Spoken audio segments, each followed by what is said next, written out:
আমার ধারণা নিতু যে সিদ্ধান্ত নিয়েছে সেটা ওকে ঠিক আছে। স্বামীকে অপমান করবা, খাবারের টেবিল থেকে উঠায় দিবা, আমি মিষ্টি করে তোমার সাথে সম্মান দিয়ে কথা বলবো, প্রশ্নই আসে না।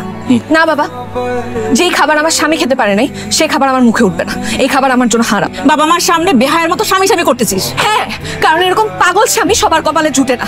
আমি ওকে বললেও হাসতে হাসতে আগুনে ঝাঁপ দিতে একটাবারও ভাববে না।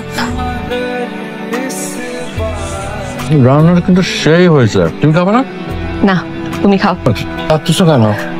স্বামী তৃপ্তি নিয়ে খাওয়ার দৃশ্য একজন স্ত্রীর জন্য কতটা সুখের তুমি বুঝবা না। খাও।